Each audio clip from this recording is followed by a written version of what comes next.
Alors que depuis des millénaires, cette pratique était tolérée en famille, dans notre préshypothé aussi, taper sur l'autre devient un délit.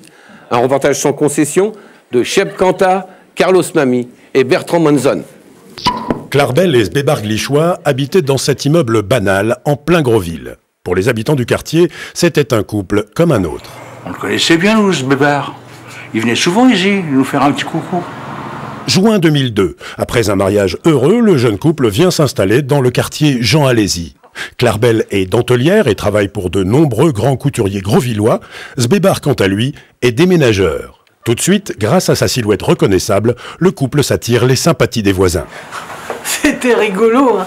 Autant qu'il était grand et costaud, autant qu'elle était petite et naine. Moi, je les appelais Hercule et Poirot. Bah ouais, parce qu'elle, c'était une vraie crevette, comme un poireau. Depuis quelques mois pourtant, des bruits commencent à courir. On voyait bien qu'il abusait un petit peu. Le midi, un litre entier, et le soir, 12 apéros. Et les signes qui ne trompent pas. Seulement voilà, comme toujours dans ces cas-là, personne n'ose y croire. Ah bah oui, bien sûr, hein. Ouais, j'entendais des cris, des disputes. Enfin, de là à m'imaginer... Finalement, il y a 2 semaines, tout le monde découvre l'horreur. Depuis des mois, Clarbel frappait Sbebar. Et l'horreur aurait continué des mois encore si le SAMU n'avait pas dû intervenir ce soir de mars 2011. C'est le gardien qui nous a appelés. C'est lui qui a retrouvé M. Glichois en sang dans le couloir, juste devant sa porte d'entrée. L'enquête qui va suivre met à jour le terrible calvaire de Sbebar Glichois. Tous les soirs, alors qu'il rentrait complètement ivre à la maison, sa femme profitait qu'il ne tenait plus sur ses jambes pour le frapper et l'agonir d'injures. Le pauvre homme ne se souvenait plus de rien et Clarbel lui disait qu'il était tombé dans les escaliers.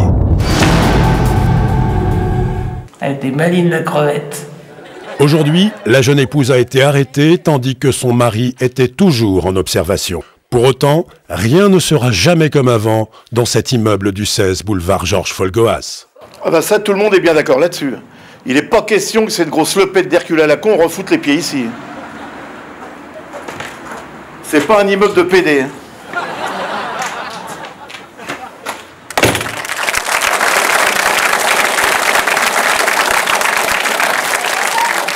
Personnellement, j'ai une grande amitié pour ceux qui habitent l'immeuble.